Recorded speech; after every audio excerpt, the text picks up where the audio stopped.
Good evening, good day, and good morning, wherever you might be. Welcome to Gunpla Insider. My name is Scott Tiller from Gunpla Network. I have a really great guy with me tonight, Craig Flynn. I met Craig at GBWC 2018 Australia. We shared a Korean barbecue together, and a bunch of laughs, and a pretty rad weekend. So we're gonna talk to Craig. We're gonna get to know a little bit more about the FlynnBurger. Before I go on, this is the third interview so far, and thanks so much everybody who takes the 45 minutes of their life to watch. And I think it's really interesting understanding the kind of the guitarist, the behind Slash, the guy that goes back to the hotel room and just chills out, because Gunpla is more than just building models. It's a way of life for a lot of people, and it's really great to know that you're not the only one that's just a little bit crazy about Gunpla. So without any further ado, I'd like to introduce you to Craig Flynn. Craig is 37, lives in Melbourne. He's a dad of 2 girls and 1 boy. Craig collects vinyl records, CDs, and plays a bit of guitar. And I'd like you all to meet Craig. How you doing, buddy? I'm doing well, mate. It's a bit cold here, but we're getting there. Oh, no worries. We're getting a bit of a cool change coming in. We had 26, 27 today, and a cool change coming into Brizzy. So it gets down 6 or 7, which hurts us because it's normally 30-something. So yeah. Tell us a little bit about yourself, Craig. Like things like, why do you think at the age of 37 you build plastic robots? I don't think there's any reason why a 37-year-old can't build plastic robots, to be honest. Look, it's I've got 3 kids, like you said, and I guess now I kind of am diving into more of the kids stuff. I guess it's kind of more acceptable for me. I've got an excuse to be able to build plastic robots. Yeah, we get to an age where we're just a dorky dad, and it's all over, so we might as well just do whatever we want. Dorky dad, mate. I wear that with pride. Yeah, nice. I don't have any problem with that at all. Yeah. Go on. Yeah, man. It's just something to do for me. I started off as a kid building planes and tanks, just snapping them together just for fun, and kind of went through university, and then sort of put that away, to chase girls and drink booze and do make mistakes and stuff like that. And then what did you start having? Hey, what were you studying at uni? I studied a medical science degree. Oh. So it's kind of like pathology testing and research-based stuff. Yeah, probably if I could do my time again, probably would have done something a bit more fun, to be honest. But well, it sounded like you had the funnest time in the world. Oh yeah, well, I met my wife there, so perfect. It's not all bad. But yeah, sort of after that, sort of started settling down a bit, and just started picking up plastic model kits here and there, just to, for something to do. It was just a pastime. Wasn't taking it seriously, just snapping them together, sticking them on a shelf, or even putting them in a box and back in the cupboard.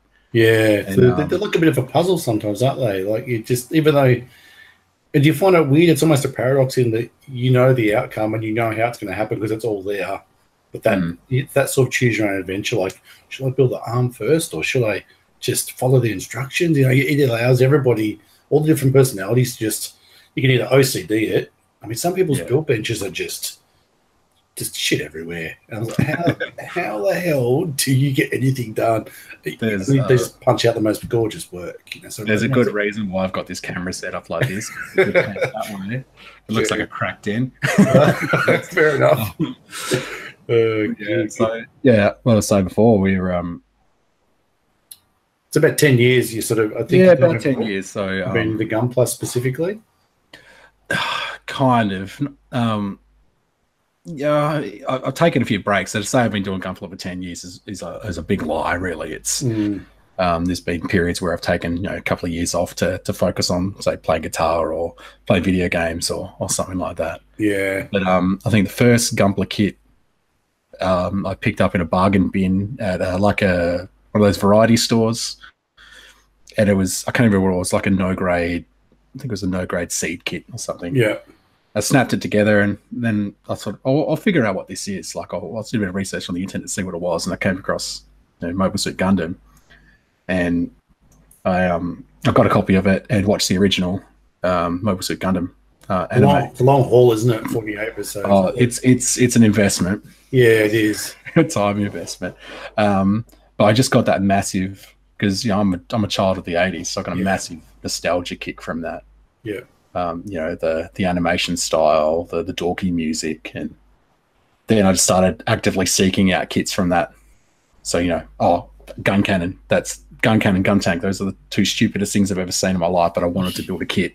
Yeah. I remember first seeing the gun tank and I was actually laughing out loud, like hysterically. I said, what was that thing? When they first deploy it from White Base, and it just kind of like drives off the end of the deck and then just goes and just lowers down, and you're like, that makes, because I'm a like a radio technician, and I've always been a bit semi-mechanical and stuff, work my own combi when I have one and all sorts of stuff. So for me, I get really hooked on the people that do really sort of mechanical type builds, and therefore with Gunpla and Gundam especially, I had to just like let it all go, because there's stuff like that you go, it's got zero aerodynamics, it's really heavy, you can't possibly have the thrust, what is going on? And it just blows you away. It's the beauty, isn't it? You just let it go and you just become that 9-year-old, 10-year-old kid that just was playing Transformers on that BMX bike back in the 80s. Again, yes. Mm-hmm. Absolutely. Yeah, we all done that.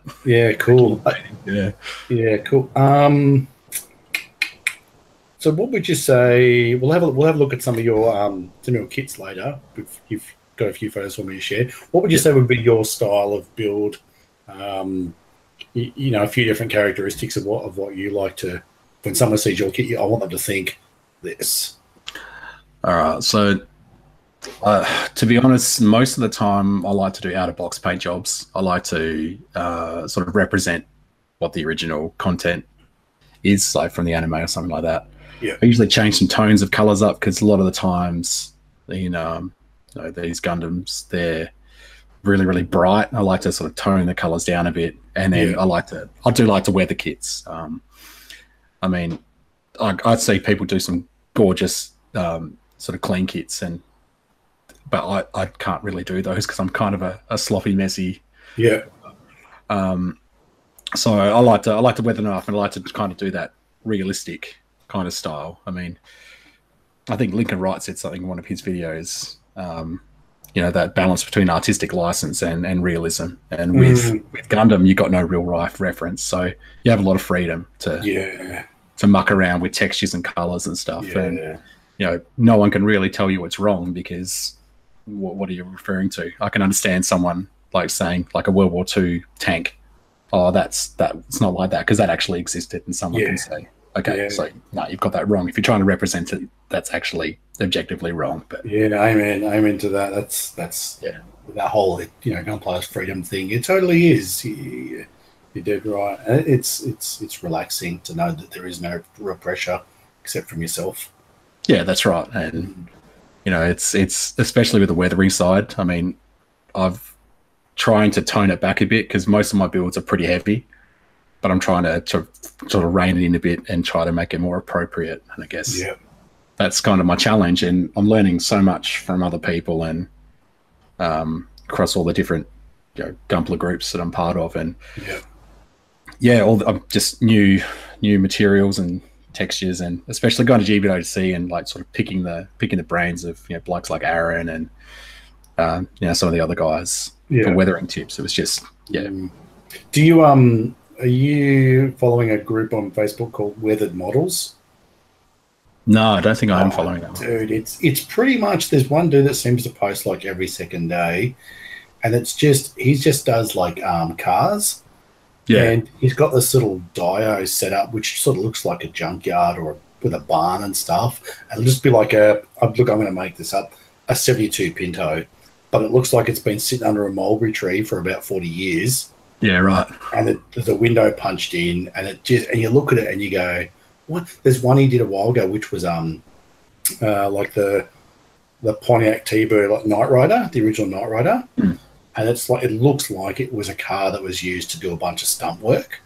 and it's got a panel beaten in, and it's like it looks like it's caught on fire at the back, and one window is like clear plastic, you know, like you got your window punched in and the tape around it. You look that one up, it will blow you away. I flicked through it for hours, and this case is crazy. Yeah, there's a couple of Instagram accounts. I can't remember the names off the top of my head. They pop in my feed, and just these guys doing these crazy realistic builds. And sometimes you think, is that a photo? Then you see this like massive paintbrush poking through. It's like, Jesus. Oh, there's a dude called What the Hell that does like subway toilets, and it's got graffiti and tiny little like coffee cups and manholes, and then there's like a dime in the corner. Yeah, and the dime's like, you know, this big, and you're like, man, how does this dude get this done? All scratch, you know, steals this to make a bit of plumbing and whatever. Yeah. Anyway, I digress. Weathering is God. I do like weathering myself, and I'm probably a lot behind you in that. I know I should tone it down, but I don't want to yet. Look, mate. So I'm just going to enjoy it. I've made a mess of so many kits that will never see the light of day again. Practicing weathering. I did a Shenlong once, and I posted it online, a couple of Facebook groups, and it got absolutely mauled. And that was a real kick in the ass to sort of start thinking about what I'm doing rather than sort of just blindly doing a technique for technique's sake. Actually applying it in the right spots, and that was tumbling down the learning curve pretty fast. But it is half the lesson is knowing where to weather, isn't it? You know, that whole the feet kick the rocks and the face is kind of up in the breeze. Yeah. And you see those kits where it looks like someone's just gone around with a shotgun and gone bop, bop, bop, bop, bop, bop. And you're like, oh, it's really great, but he looks like he's been hit by a shotgun. Well, let's have a look at some of your gear then. Some of the kits you've sent me some photos, so let's see how this goes. There we go. You see that guy? Yep. Okay, so tell us. We've got a couple of pictures here of this one. So tell us a bit about this guy. So this one here is a master grade. I think it's a gym space type. I did this for a build off. It was a cannon fodder build off for the Gunpla Builders Association. Essentially, it was just a grunt suit, so Zaku's gyms, anything mass produced, and that was my entry. And I just kind of changed the colors up a bit. I really like weathering reds, so I wanted to put a lot of red in there, and I tried a lot of new products on this one. It was the first time I'd ever used some of the MIG chipping fluids, which is just amazing stuff. Do you like it? Do you like that stuff? Love it. I bought up big. I've got a big stash of it. So what's the difference, like, when you're using the chipping fluid? Because I'm a MIG user, like, I'm in an environment where I can't, I just don't want smelly lacquers and stuff, so I'm all about MIG and, a little bit of layer. So what's the difference between just getting, say, like, a grey and a silver and showing the two different depths within a chipping and the actual chipping fluids from the way you've used it? It's... What I was talking about is this stuff here. It's the chipping color. You can't see it. That's the chipping color.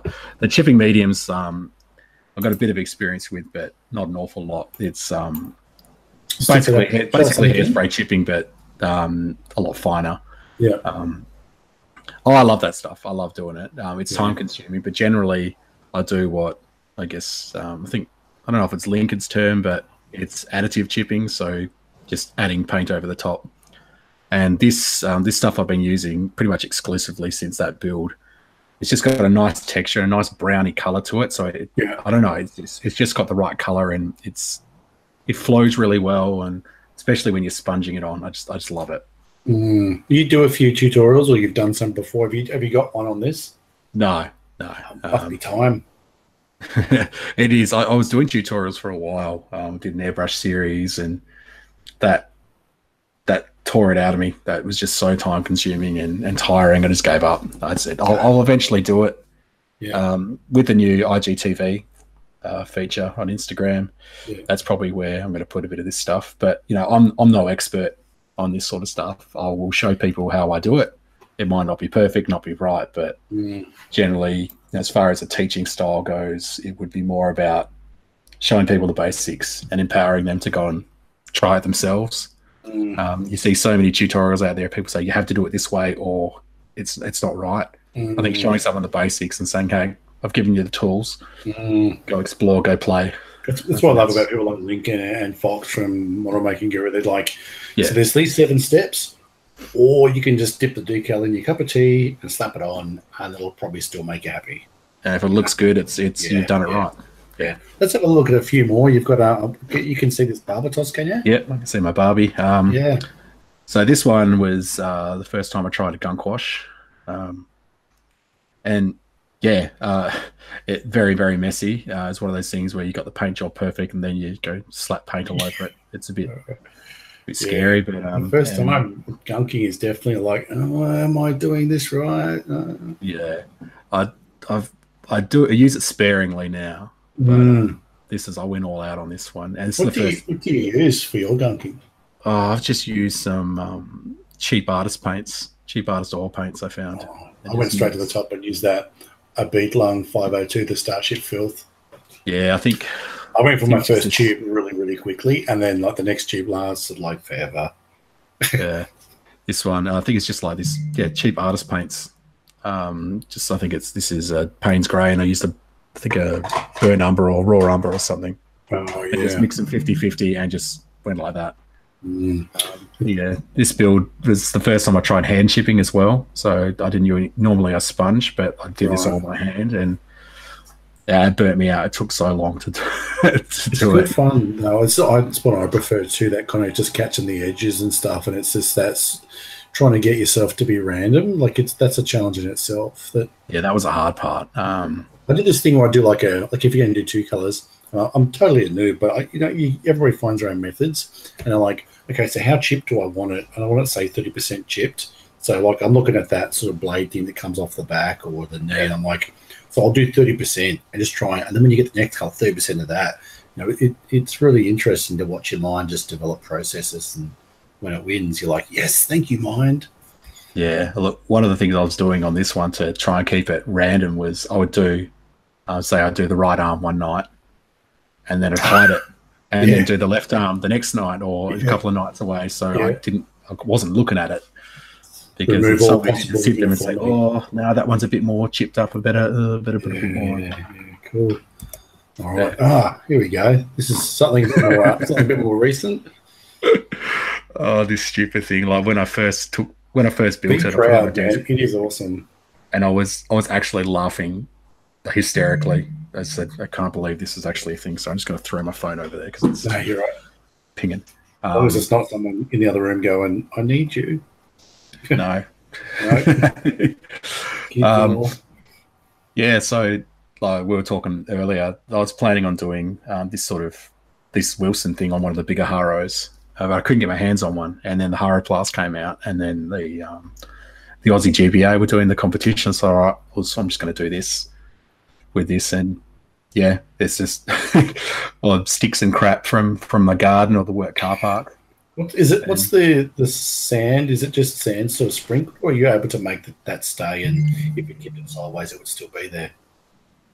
I fixed it down. With some scenic glue. But yeah, the sand is just a woodland scenic sand. Oh, okay. So have you worked much with like real sort of sand and stuff, or you're like, look, you always just go for the scenic stuff that's made for it? It won't deteriorate. It'll do what it's supposed to do. I've tried it before, and I got mixed results. But with the woodland stuff, it just works. They've got a very, very solid system, and I think it just works. No worries. You're a popular boy. They're all my mates in WA talking about the footy. Oh, it sounds like someone's in the corner blowing across the top of a beer bottle. It's awesome. All right, let's here's what's the story behind this Zaku? Oh, this Zaku was the first time I ever tried to weather a kit. I can't even remember how long ago this was. This looks like one of those kind of like hit by multiple shotguns in a fashion. Yeah, this was kind of a don't get me wrong, it's awesome, but you can see where it sort of like this dude never got a lick of paint in his life. Yeah, it's kind of a used and abused. Yeah. So the sort of backstory I had to it was in the jungle. Yeah. It's just rusted away, and it's a, I've put the commander fin on it to say it's a veteran pilot, so it hasn't been blown to bits like most Zaku's have. Yeah, It's stood the test of time without regular maintenance. And this was my first weathering, but I was doing sponge chipping on this, and I've learned a lot, since. But I was proud of it when I first did. I was way proud of it. Yeah, totally. It is. Actually, I love like how the sort of, because there's like a silver or something you've used in the chest, and the way the light kind of, reflects off those areas where it's been just a bit more trashed up. Yeah. Yeah, it's so good. Is it an MG? Yeah, that's the MG 2.0. Yeah. Yeah. Nice. Oh, Mr. Heavy Arms. Oh, it's Heavy Arms. Yeah, I've got a love-hate relationship with this one because, again, I tried a lot of new things on this one. Some of the colours I've got right, some of it I've got wrong. Probably a bit too heavy. But, that Heavy Arms is probably the only wing kit I'll build. I'm not a big fan of the wing kits, or the wing suits, to be honest. The hero suits, especially some of the sort of the anti-hero suits, I guess. But, you see on that barrel there, I tried to do a heat treatment. Oh, that kind of treatment. Oh, you can see the color of the mauve towards the bottom and the blue towards the top there. Yeah, I kind of bulldozed that in. Probably in hindsight, I would have done it a bit more subtle, but again, that was just I saw a video of a miniature painter doing that. I said, I'm just going to try that with the paints I had in the box, and it came across well. I mean, dude, it's super convincing. I love when you put up those, or you see those get put up, and someone's like, well, actually, that would only ever happen if it was made of titanium, and the weapons wouldn't be made. You're like, oh, dude, let it go. It looks awesome. I got a lot of heat on Facebook for this one. From guys. I'm a professional blacksmith, and I said, okay, well, that's great. Maybe it wouldn't color like that, but you show me a real life beam Gatling gun that fires beam weaponry that's about 20 meters long. Yeah, that's right. That's being used, and if you show me a picture of that, then I'll agree with you. But other than that, just get out of town, mate. Thanks for coming. Yeah, that's right. Yeah, weapons can be so much fun just on their own. Like some of these people that put out these, like some sort of massive Sazabi bazooka thing, and you just on their own. It's like so much time. I know. I love the belt on that. I've seen a few belts, but that one's a super convincing ammo belt that just. So it looks like it's meant to be there. Such a pain in the ass to put together and to paint that. Is it kind of modular, the belt? Like every sort of section a section? Every section is a section, yeah. Oh, wowzers. But it's like it's a bit of wiring, flat wiring. So it's bendy. Oh, kind of like the Zaku beads on the pipes. A little bit. Yeah. So a lot of cleanup, a lot of stuffing around, but this one was one where I went pretty dry brush heavy. Yeah. And look, I love it. It's one of those things where you look at your kits that you did a while ago and you think, if I had the skill set I had now, what I could have done to that.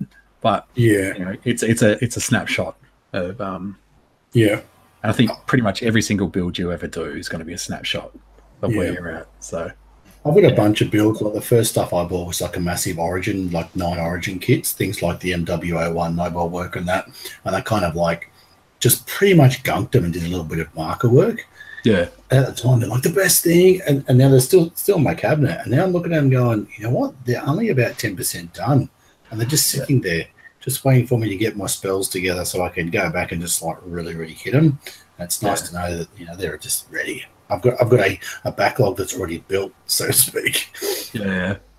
All right. So this was your GB. I'm just going to flick through and find a picture that's a bit more.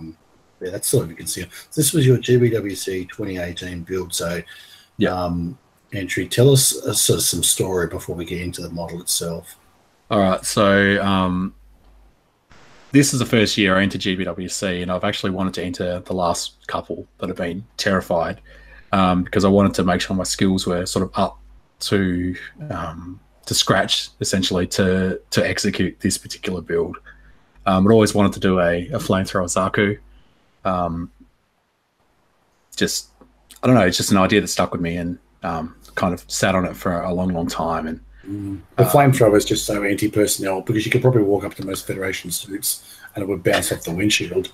So you're talking about something that just walks around and just torches villages, basically. Yeah, just a weapon of destruction, just mindless destruction. So Xeon. Yeah, I know, right? The original idea was actually, I was planning on doing a Fedi suit, but yeah, that was about a 10-second thought. Yeah, nah, because so yeah, the base suit of this was the Goof Custom, and the whole idea, the way I envisaged it, I wanted a really nasty looking suit. I wanted to look mean and horrible, and I think the just the head mold on the Goof and the curvy spike was kind of what I needed. Yeah. I was thinking about kit bashing this with an Efreet, but no, I said stuff. I'm gonna stick it to a Zaku, and I think the story behind it really is that this is a retrofitted Zaku. So I want to maintain the original sort of Zaku feel, and this is retrofitted with the big shoulders and the, I've had stuff taken off and bolted on and deployed. Yeah. Anyone that plays video games will know that the first thing that gets, if you see a suit like this or something like this coming at you, the first thing you want to do is shoot the tanks. So it's kind of a high priority target. Yeah. So I wanted to kind of modify the armor up a bit to make it look a little more beefy. Yeah. Yeah, neat. So how much sort of I'm not super familiar, like the face and stuff, those canisters off the side of the face, like how much of the general design of the suit is your modifications and modifying, and how much did you do scribing on it and that sort of stuff? Yeah, so I can go top to bottom if you want. So the head mold originally had the standard Zaku pipes. So I took those out and fit the canisters on there. When I fit the canisters on there, I was showing whip photos. People were saying, "Oh, why does a mobile suit need canisters on the face? The pilot's in the chest." And it's like, well, why does a mobile suit need a head? Yeah, that's exactly right. So it's one of those things. Just tell people to stop their nonsense and get over it. Yeah, just enjoy it. Yeah. So on the torso, where the pipes were, there was a big empty space. So I don't know if there's another photo of it, but I put some SMS mesh chain.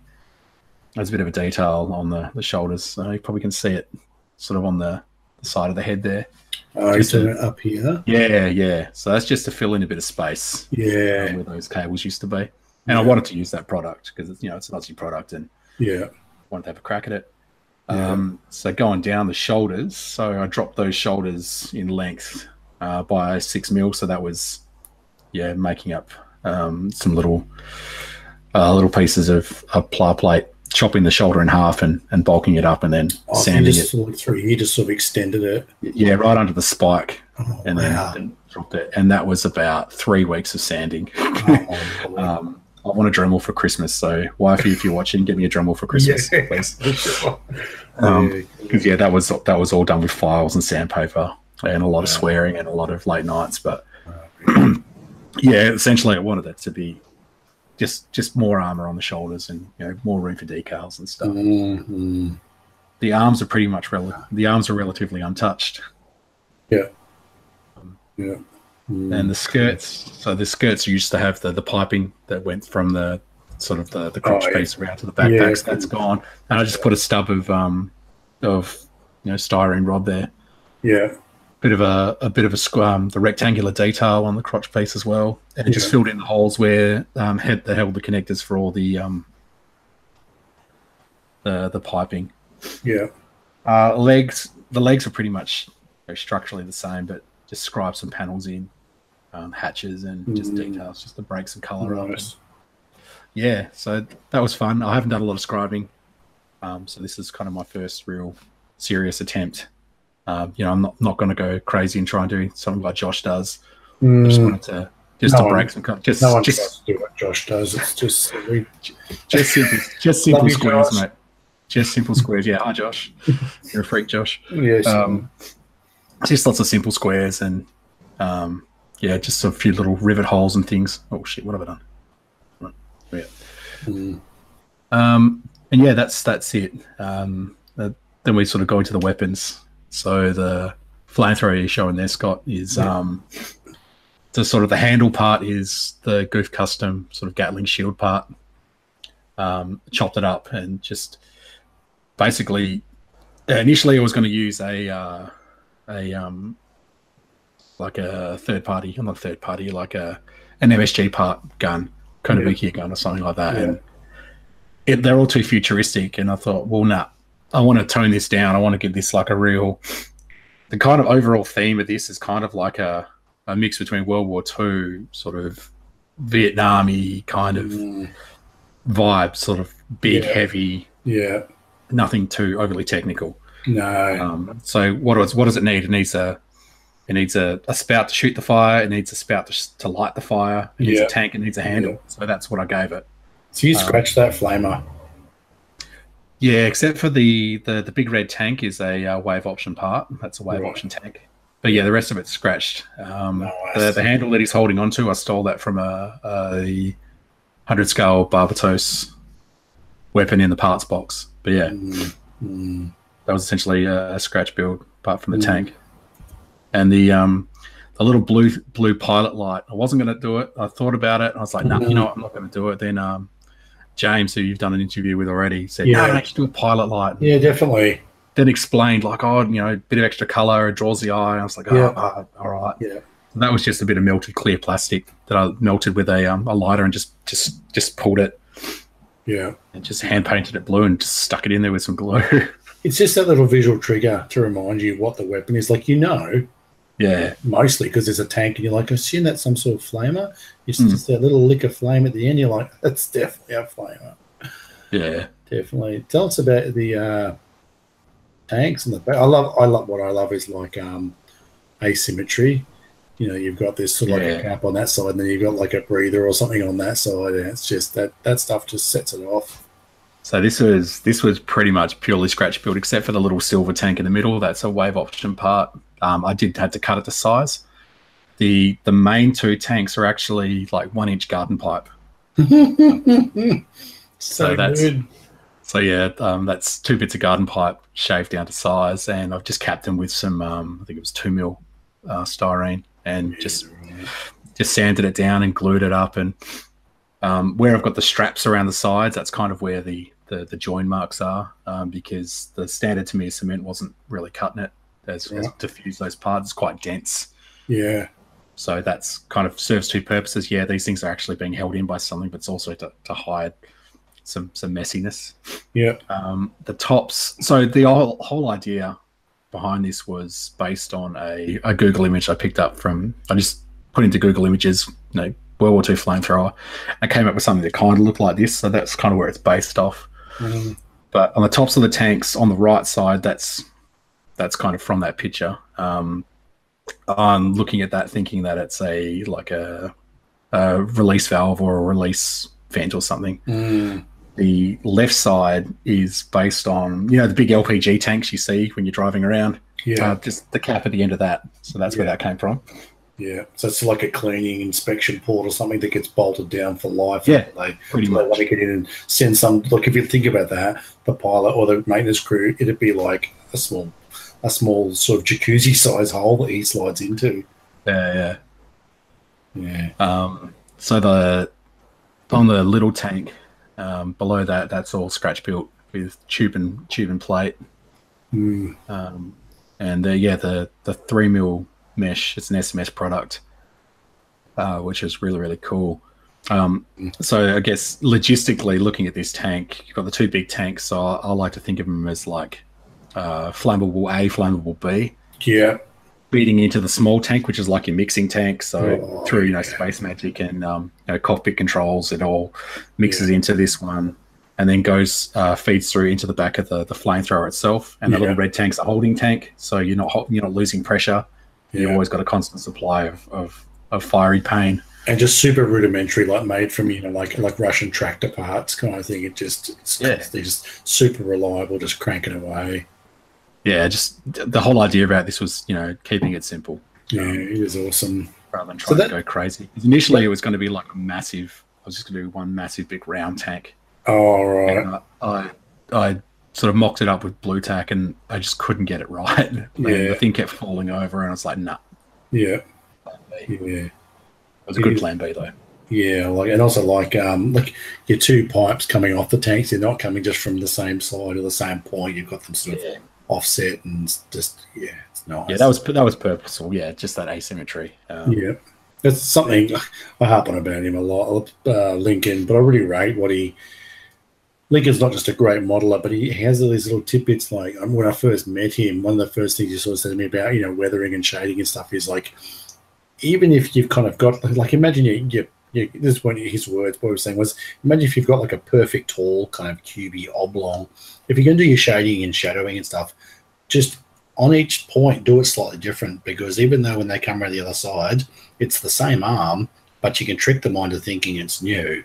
Because you're not shading these. Some of there's pre-shading on models, and I appreciate that pre-shading is a skill, and you need to know how to use your airbrush. But at the same time, when every panel's pre-shaded exactly the same, I'm not really sure what you're trying to say. Like, is there like 27,000 sources of light in front of you? I don't know. So, it helps.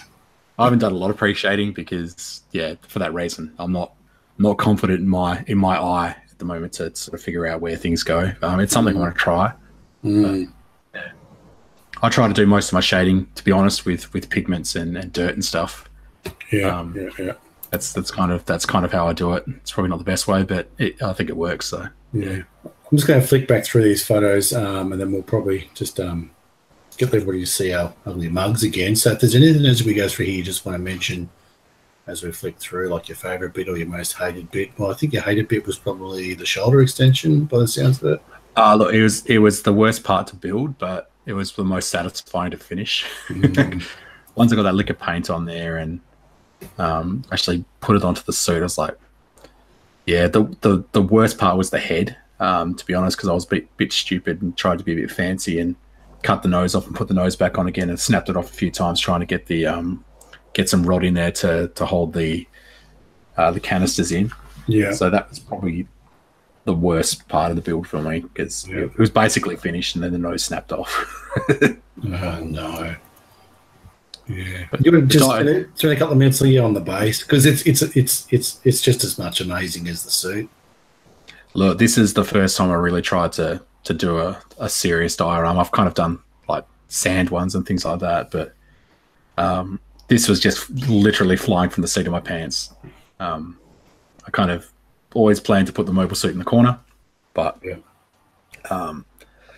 just literally flew by the seat of my pants, and used a lot of Woodland Scenics products I kind of accumulated, in the hope of using, and these are just sticks from my garden as the trees. And so was it one run? You just started laying stuff down until it kind of felt right, or did you throw stuff in the bin and start again? No, that was all one run. So I just kept going on this, and the only thing I touched up was originally, you can probably see still a bit of yellow on the. I was trying to simulate the flame. I was trying to get a bit fancy with different colors of flame and stuff, but in the end, I think the orange just worked better. And the real hero of the diorama is the pigments for me, because that's the Skull Model supply soot, and I think it's just called white.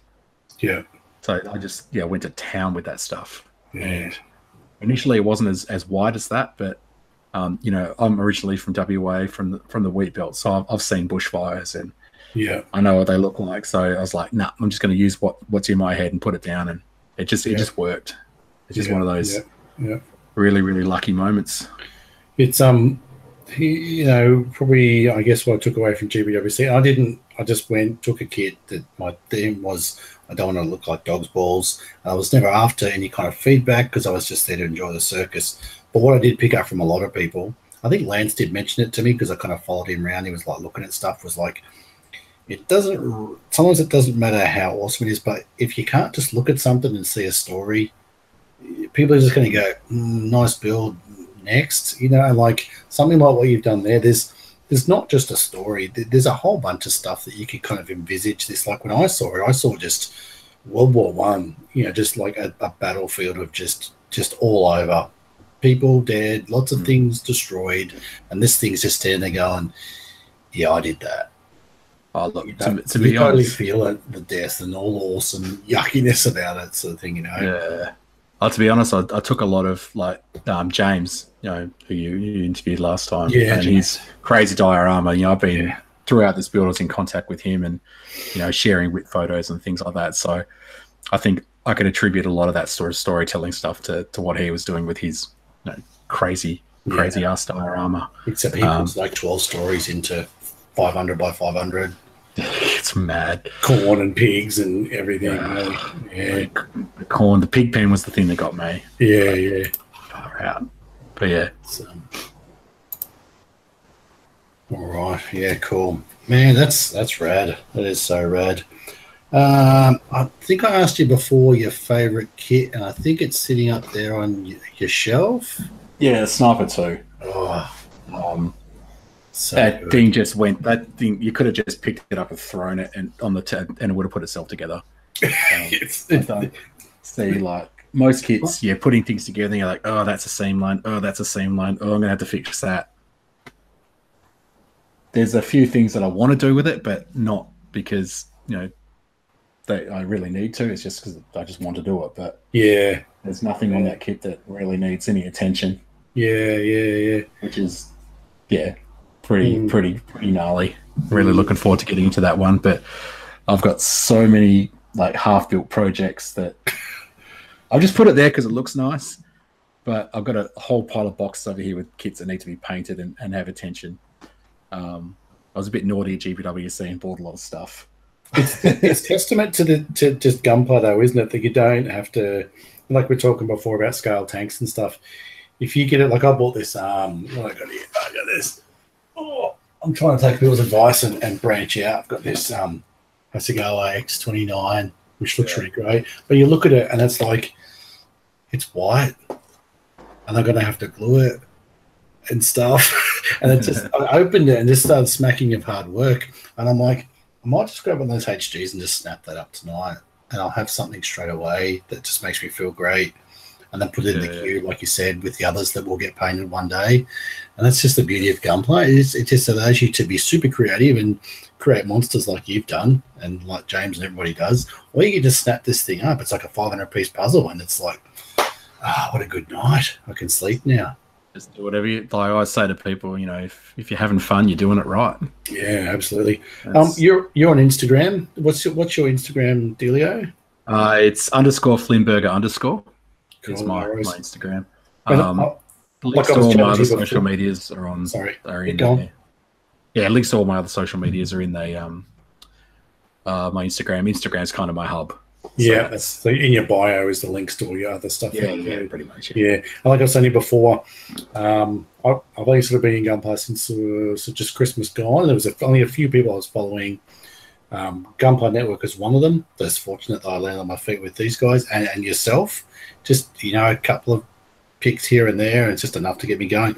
The other day you posted something that I guess some people would say is quite personal, and it's sort of about you know, life can be a bit tough. Did you want to maybe talk about that, and I guess how it relates to Gunpla? But, you know, it's stuff that people think about but don't often think about. So did you want to maybe just share a little bit about that?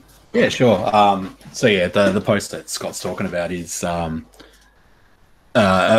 basically a mental health update for me. I'm very open about mental health issues. I've been diagnosed 10 to 12 years ago with mixed, you know, clinical depression anxiety disorder, and that's made things really quite difficult socially for me.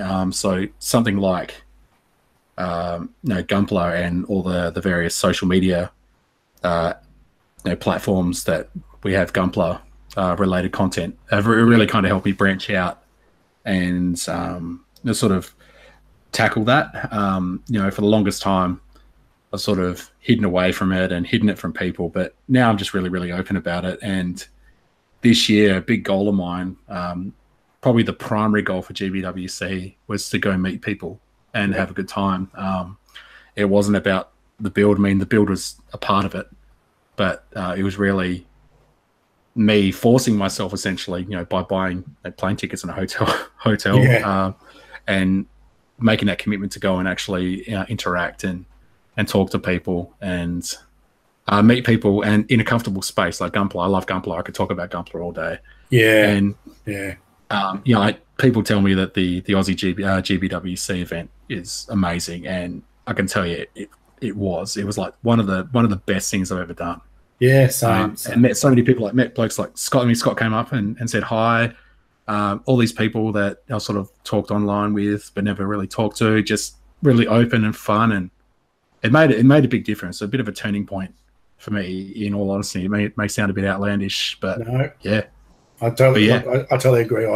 I write an article, the Not Exactly New type thing, and I read it the other day, and I was like, dude, did someone slip something in your drink? Because you came back like off with the fairies. Like I think I read something like it's like one third being in an Apple place, when someone buys a laptop and everybody claps, and it's one third a hippie commune, and it's one third like a cult, like drink the Kool-Aid. Like there really is just so much fun and people just having good times. It's I totally agree. So I think you're dead right. Yeah, sorry, go on. I just want to reinforce that it was really amazing. Look, and I'm very open about mental health issues, and you often think that Gunpla and mental health don't go together, but I'm part of a number of Discords where a lot of people come with this sort of thing, and Gunpla communities in general have been a really, really welcoming and safe place for people to express themselves and be who they are. And I'm a big advocate of it, and it's never been about boohoo, woe is me. It's always about sharing experiences, because one of the most dangerous things for a person that does suffer from depression or something like that is isolation, and really pushing people to be sociable and getting it out there and putting themselves out. But that's often we frown on social media because of what it does, because mums get on like rages against their schools and whatever. People get on rages against motorcyclists, but social media in this aspect, because you've already got the Gunpla, we have all this in common, and social media gives you that relationship with a safe boundary as well. So you can, and it is when you mix with people that have got the similar feelings. Like often in keyboard warriors, there's like sarcasm can't be sensed, but when you feel like you're in the room with a bunch of people that think the way you think, you understand each other a bit more, even through just text and all that sort of stuff. So it gives you that ability, like you said, I can be with people, but I don't have to be with them. I can just shut my screen down and walk over there and just, that was enough for one night sort of thing. I can't say that I have had your equal experiences, because each are their own. But in my 45 years, there's definitely times where you kind of go, like, what's going on? And Gunpla for me, and maybe for yourself, is that point where my mind will just stop. But then sometimes it won't stop, but I give it that space to just talk and talk. It's like your children a little bit. Okay, just talk until you're done. and then when they're done, you're like, great, that's great. Okay, we're just going to build this now. That's how it feels for me. I was saying before, like Gunpla is, before we started the interview, that for me, Gunpla is one of the only things that my brain turns off. Like I could sit down at this desk and crack a kit and boom, like there's just nothing. There's no more noise. There's nothing else. I can just focus on this. And it's one of the few things that does that for me. So it's definitely an outlet, and I definitely use it and abuse it for that purpose. So look, it's Crackpla, but it's probably a lot better than Crack. So good move, good choice. Cool. All right. Look, I really appreciate your time tonight. Or today, wherever you're watching from. It could be today for you. I appreciate the children. We've sort of bounced this around for a few weeks to kind of get things going, and I was crook, and because GBWC was so awesome, I was sick for a week after it because I'm old and fat and stuff. And I appreciate your time. Yeah, look, I've had some hobbies where I would love to go away on these camps, flying airplanes with people all weekend or driving rock crawlers with people all weekend. I never really got the opportunity, and they always go, oh, it was great to come back next year, and it was great to, this is my 4th year, and it's all hugs, and it was bro time and stuff and everything. And I think it's the first time that I've actually felt that I'm looking forward to next year to come back and see people. And it's people like yourself. We sat side by side at the Korean barbecue, and we sort of, I think I've got probably a similar mentality to you. I just kind of like to sit back and watch, and I'll engage. But I like to be able to I'm a bit reserved when I don't know people. Like next year, I'm just going to be hugs, and I remember your face. I can't remember your name, So I look forward to seeing you next year. Like that's the crux of it. Yeah. I look forward to seeing you build next year. I don't have ambitions, but I think you're a bit hungry, and I just love to see you sort of go up and up and up, and yeah, that'd be amazing. Look, I've telling people, mate, that 5-year goal I have a 5-year goal for myself to get a trophy. I don't care what color it is. It's a 5-year goal. James has got a Sperry. Oh, you see what he's doing to his? Yes, I did see that. I told him he should try and build it into next year's entry somehow, like put him up in the back of the cave or whatever he does. He's a nut job. Love him to death. All right, mate.